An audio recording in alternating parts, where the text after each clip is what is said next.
네, 안녕하세요. 신입생 여러분. 저는 생명화학공학과 조교수로 있는 김유식이라고 합니다. 네, 반갑고요. 이번에 이제 새내기 세미나가 이제 대대적으로 저희가 개편을 해가지고, 이 다양한 최근 이슈들과 이제 생명화학공학과에서 할 수 있는 일에 대해서 지금 소개를 하고 있는데요. 저는 이제 저희 학과에서 바이오를 연구하고 있고요. 그렇기 때문에 요즘 이제 이슈가 이제 세계적인 이슈인 이 코비드-19 팬데믹에 대해서도 사실은 바이러스 연구도 조금 하고 있습니다. 그래서 저희 오늘은 사실은 이제 이 연구는 이제 시작한 지는 얼마 되지 않아서 연구 결과보다는 저희 생명화학공학과에서 특히 이제 저희 실험실에서 이 코비드-19 이 해결하기 위해서 특히 코비드-19뿐만 아니라 이제 앞으로 미래 발병할 수 있는 이제 신종 바이러스 대비를 위해서 신종 바이러스 대비에 관한 이제 연구에 대해서 어떤 일을 하고 있나 이제 소개를 드리려고 합니다. 일단 바이러스 얘기를 하기 전에 이제 제 실험실 연구에 대해서 이제 간략하게 한번 설명을 드리면 저는 이제 그 생물을 연구하는 사람이고요. 그래서 저는 화학과를 나왔지만 이제 바이올로지도 굉장히 많이 연구를 해서 결국에는 이 두 가지를 융합을 해서 좀 더 생명 현상을 잘 이해해 보자라는 큰 목표로 이제 연구를 하고 있고요. 특히 이제 그 중에서도 이제 RNA에 관한 연구를 하고 있습니다. 특히 이제 RNA와 다양한 인간 질병에서 뭐 어떠한 뭐 RNA 종류가 다양한 종류의 RNA가 존재를 하고 그리고 얘네들이 어떠한 단백질과 상호 결합을 하고 그리고 이제 RNA들이 어떻게 조절이 돼서 단백질 번역 과정에서 어떤 조절이 일어나는지 이러한 현상들을 질병과 연관을 지어 연구를 해서 뭐 질병의 조기 진단 마커라든지 아니면은 치료 타겟이라든지 치료 타겟 발굴 등과 같은 연구를 하고 있습니다. 그래서 오늘은 이런 연구보다는 저희가 이제 하고 있는 이 코로나 바이러스나 이제 바이러스에 관한 연구를 이제 소개해 드리려고 하는데요. 너무나 잘 아시다시피 이제 요즘 사실 여러분께서 지금 이걸 비디오로 보는 이유도 이 코로나 바이러스 때문이죠. 이제 코로나 바이러스가 전 세계적으로 큰 이제 문제가 되고 있고 아직까지도 딱히 해결될 것 같은 방향이 보이지는 않는데 그럼에도 이제 저희는 이거 해결해야 되니까 많은 노력을 기울이고 있는데요. 코로나 바이러스에 저희가 또 관심을 갖는 이유 중에 하나는 제가 이제 RNA를 연구하는 사람이고 코로나 바이러스도 이제 RNA 바이러스, 단일가닥 RNA 바이러스여가지고 저희도 이제 상당히 관심이 있는 사실 주제입니다. 그래서 지금 제가 이 자료를 만든 이제 9월까지 이제 2,700만 명 이상이 세계적으로 감염이 돼 있고 그중에서 이제 88만 명이 사망한 결국에는 이제 아주 심각한 이제 팬데믹이 돼버렸는데요. 그래도 이제 우리는 그 극복을 위해서 사실은 생물학자라든지 공학자들이 뭐 감염 경로를 파악한다라든지 아니면 바이러스 복제 메커니즘 연구를 통해서 좀 더 이 코로나 바이러스를 극복하기 위한 노력이 계속 이어지고 있고요.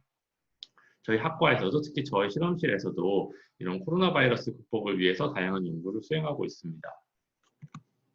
그래서 이게 코로나 바이러스의 이제 복제 기작인데 사실 이게 복제 이제 그 기작인데요. 생각보다 이게 상당히 복잡한데 사실은 뭐 그렇게 오늘 발표에서 그렇게 중요하지 않고 현재 이제 이미 존재하는 이제 약이라든지 시도해봤던 약들도 이런 바이러스 복제 과정을 이제 타겟하는 거에 이제 주로 이루어지고 있습니다. 뭐 잘 알고 있는 렘데시비르 같은 경우는 이제 RNA 디펜던트 RNA 폴리머레이스라고 이제 이 바이러스가 복제하는 폴리머레이스를 타겟하는 약이고요.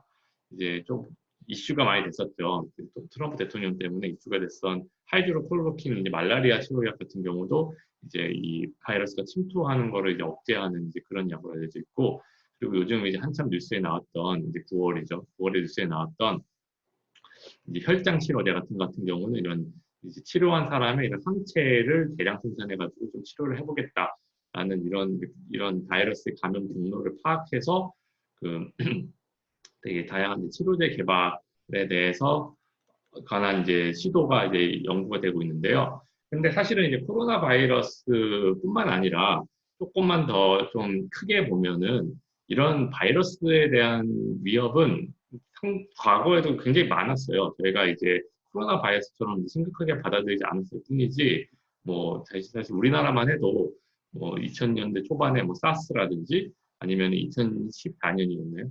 메르스. 그리고 이제 또 이제 그 당시 뉴스에서 또 많이 들었죠. 아프리카 뭐 에볼라.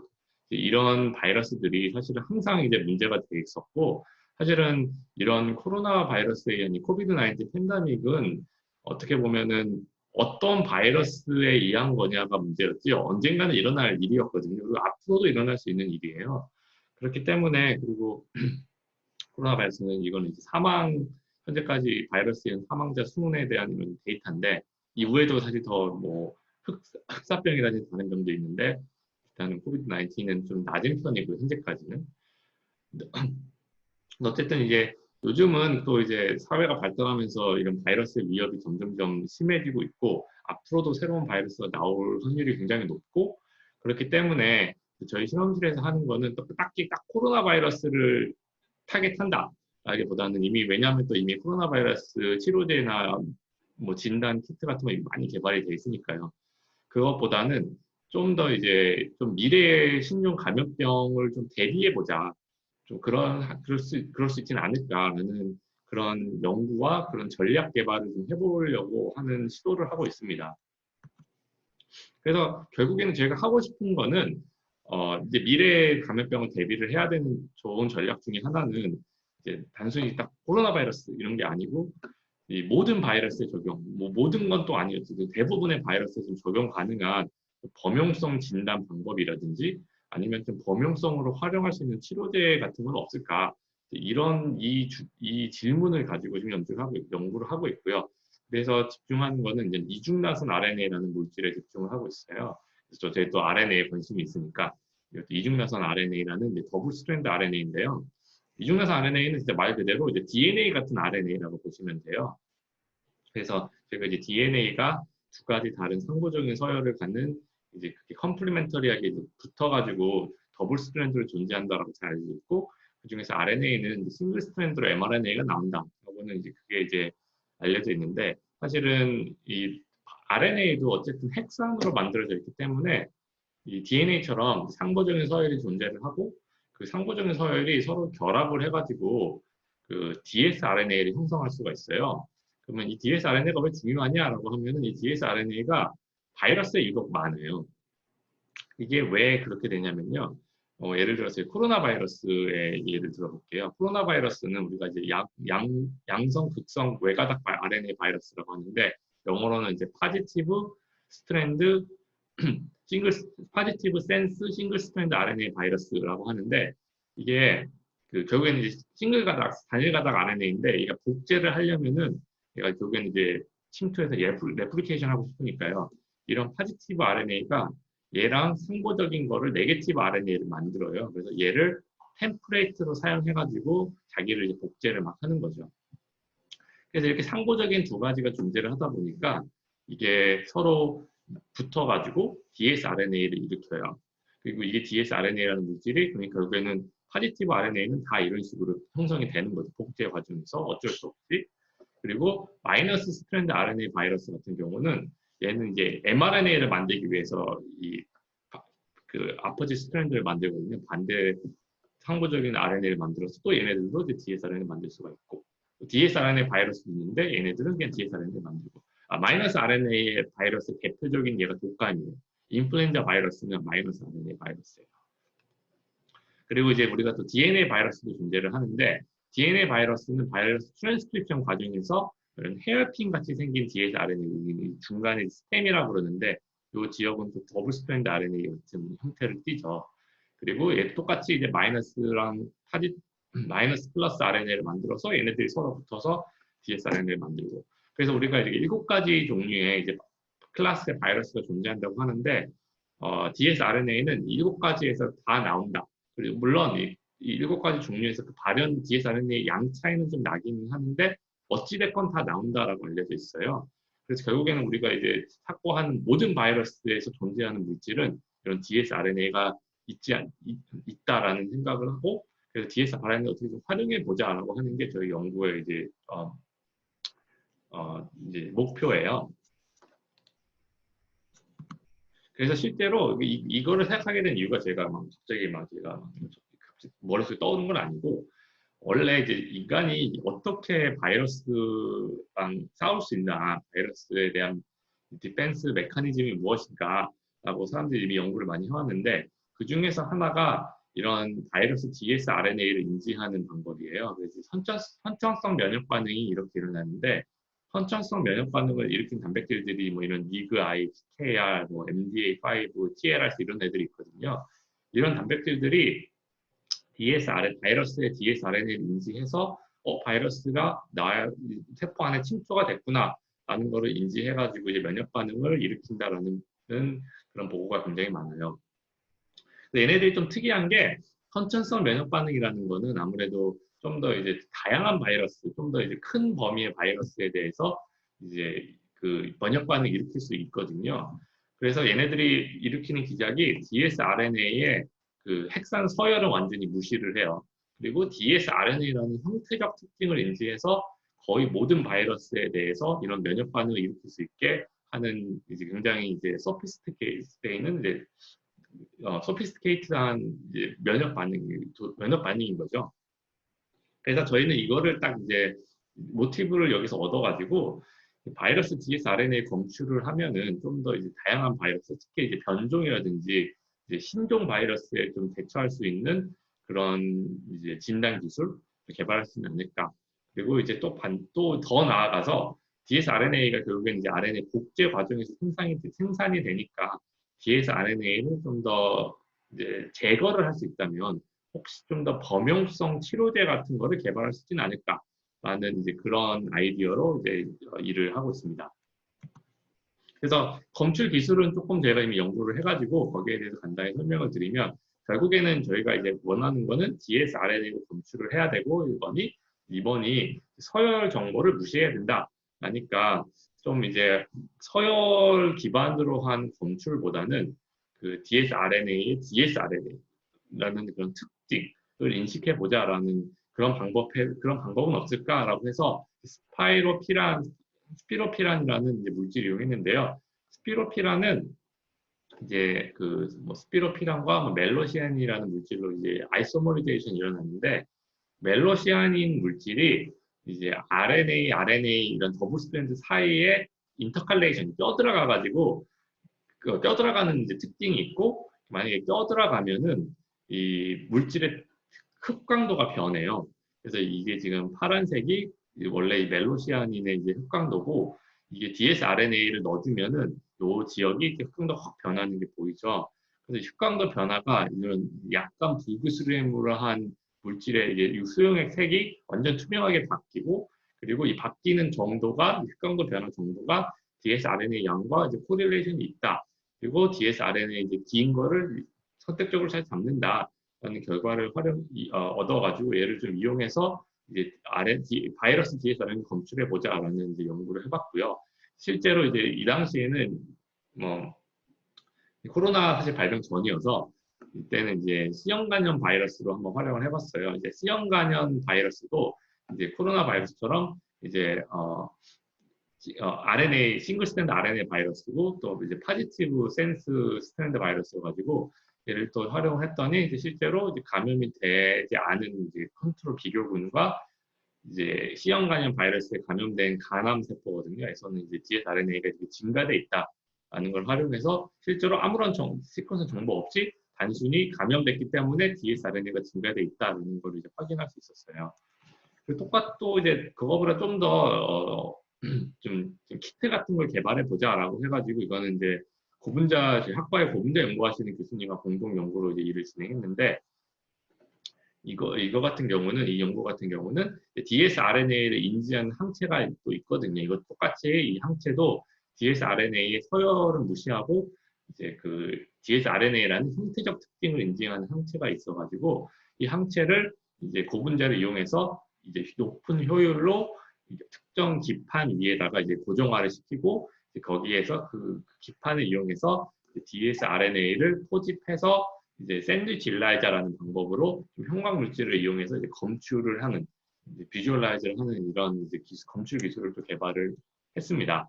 그래서 이걸 또 이제 적용을 해봐서 이거 같은 경우는 이제 뭐 세포 안에 뭐 이런 뭐 다양한 RNA가 있고 단백질, 뭐 리피드 다양한 것들이 있는데 여기에서 합성된 dsRNA를 그냥 이렇게 넣어주면은 그 합성된 dsRNA에 의한 시그널 증가가 명확하게 보인다라는 거고 실제로 이거 똑같이 이제 C형 간염 바이러스와 이제 A형 간염 바이러스의 이제 두 개에 대해서 똑같은 기판을 적용해봤을 때 이 두 가지 다른 RNA 그 바이러스도 검출이 가능하다. 그래서 이거 마찬가지로 이것도 서열 정보가 전혀 없고 정말 단순히 이런 형광 시그널이 나오는 것을 기반으로 이게 이 사람이라든지 이 샘플이 바이러스에 감염이 돼 있다 없다라는 것을 판단할 수 있는 그런 이제 DSR 좀 더 범용성 바이러스 검출 기술을 개발했다라는 거고요.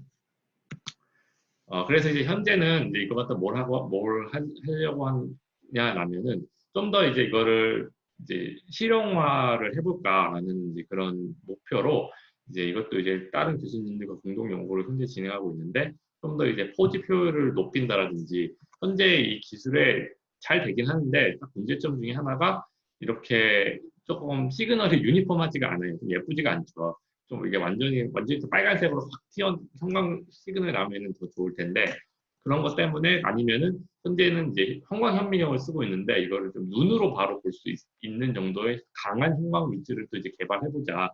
그래서 좀 더 이제 간편하게 사용할 수 있는 그런 키트 같은 거를 개발해보자, 진단 기기를 개발해보자라는 이런 그런 목표로 이제 고분자 최적화라든지 이제 완전 초형광, 완전 밝은 형광 물질을 개발한다라든지 또 이제 마이크로 플루이딕스 이제 유체 소자 연구팀과 이제 공동 연구를 또 해가지고 이렇게 간단하게 이제 손 버튼을 이렇게 눌러가지고 이런 바이러스 감염 여부를 알 수 있게 눈으로 바로 볼 수 있게 이제 그 정도까지 그 정도로 되는 이런 검출 기술을 키트를 개발해 보자라는 목표로 연구를 현재 진행을 하고 있습니다.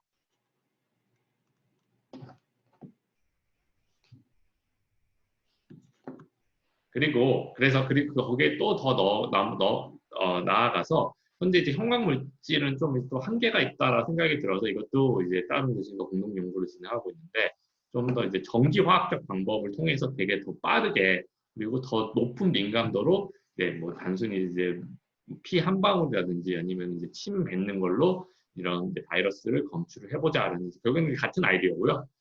그런 일도 진행을 하고 있습니다. 그래서 저희가 이제 생각하는 게 저기 시나리오 같은 경우는 이런 바이러스 이제 팬데믹 같은 상황이 또 닥쳤을 때 아니면은 뭐 빠르게 진행되면 현재도 될 수도 있을 것도 같은데요. 이런 공항이라든지 이런 이 많은 사람들이 왔다 갔다 하는 장소에서 이런 이제 스크리닝 센서를 이용해 가지고 1차적으로 막 몇 분 안에 이 사람이 바이러스에 감염이 돼 있다 안 됐다를 빠르게 좀 판단해보고 그 후에 뭐 좀 더 정확한 정밀 진단하는 양성분에 대해서는 정밀 진단해보는 좀 이런 시나리오를 가지고 연구를 진행하고 있습니다. 그리고 이제 이거는 치료제에 관한 연구인데요. 치료제 연구는 솔직히 아직 진행이 많이 되진 않았어요. 이거는 진짜 실제 이제 코로나 바이러스 때문에 저희도 실험실에서 한번 해보자. dsRNA를 타겟해서 이런 만약에 이제 dsRNA를 어떤 방법으로 억제를 해주고 제거를 한다면 바이러스 복제 자체를 좀 억제할 수는 않을까? 좀 치료가 되지, 좀 범용성 치료가 되지 않을까라는 그런 아이디어로 접근을 하고 있는데요. 이게 아직까지는 딱히 크게 데이터는 없고요.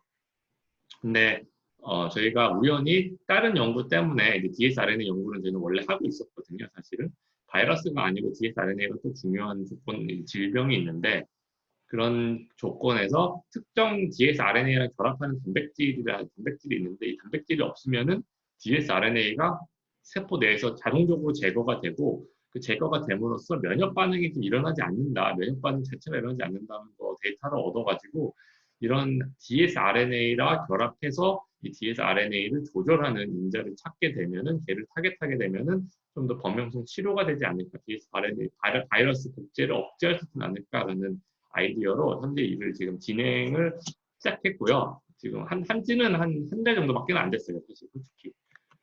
그래서 현재는 이제 아이디어만 있고 그리고 일 진행 중에 있습니다. 그래서 현재 지금 제가 계획하고 있는 거는 이런 dsRNA를 인지하는 단백질을 좀 발굴하기 위해서 조절 인자를 발굴하기 위해서 질량 분석하고 질량 분석을 한 그런 데이터베이스를 또 제가 또 인공지능 조금 해가지고 인공지능 기술을 도입해서 새로운 이제 dsRNA 결합 단백질 dsRDP라고 하는데 이 단백질들을 이제 발굴하려는 이제 시도를 하고 있고요.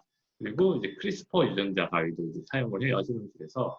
크리스퍼 유전자 가위를 이용해가지고 이제 실제로 얘가 바이러스 억제가 되는지 이제 이런 부분에 대해서 연구를 현재 계획하고 있어가지고 일단은 이미 이런 쪽의 연구는 어느 정도 진행을 계속 여기서 보여드렸다시피 어느 정도 진행을 해와서 이미 뭐 AI 기술 같은 거라든지 아니면 단백질 발굴할 수 있는 플랫폼, 유전자 가위 기술 이런 것도 이미 실험실에 다 구축이 돼 있어가지고 저희는 이제 이거를 한번 코로나 바이러스 같은 뭐 이제 바이러스 복제를 억제하는데 활용해 보려고 이제 시도를 해보고 있습니다. 그래서 저희가 오늘은 아무래도 바이러스 얘기만 했는데요. 저희 실험실 주제는 이제 RNA, 사실 RNA고요. RNA는 인간지 일반 질병이어가지고 현재 굉장히 다양한 질병에 대해서 이제 RNA를 중심으로 연구를 진행을 하고 있습니다. 오늘 이제 그 내용은 말씀드릴 시간 안 될 것 같고요. 그래서 저희 실험실은 뭐 퇴행성 관절염도 연구를 하고 있고요. 그리고 자가면역 질환, 쇼그렌 증후군이라는 자가면역 질환 연구를 하고 있고, 당연히 많은 이제 의공학 연구하시는 분들이 하듯이 저희도 이제 암 연구도 좀 하고 있고, 저희 실험실의 장점이라고 하면은 RNA 연구하는 사람이 많지 않은데, 저희 이제 RNA 중심으로 뭔가 좀 새로운 방향을 제시해보자라는 연구를 많이 하고 있고, 그래서 기초 연구도 굉장히 많이 해요. 그리고 이 모든 이제 아무래도 질병과 관련된 연구를 하다 보고 좀 더 이제 실용화할 수 있는 좀 더 진짜 바로 현재 적용할 수 있는 연구를 해보자라는 거를 목표로 하다 보니 다 모든 연구가 사실은 어 의대 이제 MD 의사분들과 같이 공동 연구를 하고 있습니다. 분당 서울대병원이라든지 그냥 서울대병원 이런 분들과 연구를 현재 진행을 하고 있습니다. 그래서 오늘 저희 이제 코비드 19 관련해서 저희 실험실에서 하는 연구는요. 정리하자면 dsRNA라는 바이러스 범용성 물질을 이용을 해가지고 좀 더 미래 감염병에 대비를 할 수 있는 범용성 진단이라든지 치료제를 개발해 보자라는 이제 그런 연구를 하고 있고 실제로 이제 뭐 검출해서 진단이라든지 아니면 제거해서 치료라는 쪽으로 연구를 하고 있어서 여러분 1학년인데 여러분이 대학교 카이스트를 만약에 또 졸업하기 전에는 저희 실험실에서 뭔가 이런 거를 해봤으면 뭔가 좀 결과를 내봤으면 하는 게 이제 저의 이제 소소한 목표입니다. 네. 그래서 이게 저희 실험실이고요. 그래서 저희 한 10명 정도 학생들이 이 dsRNA와 RNA와 질병에 관한 연구를 수행하고 있습니다. 혹시라도 이 비디오를 보고 이제 궁금한 거나 이제 좀 더 자세히 듣고 싶은 게 있다면은 저희 학과 홈페이지 오셔가지고 저희 실험실 홈페이지라든지 아니면은 저희 학과에서 홈페이지 제 정보 찾아주셔서 가지고 저희 언제든지 연락 주시면은 이제 한번 만나서 자세히 한번 설명을 드리도록 하겠습니다. 네, 감사합니다.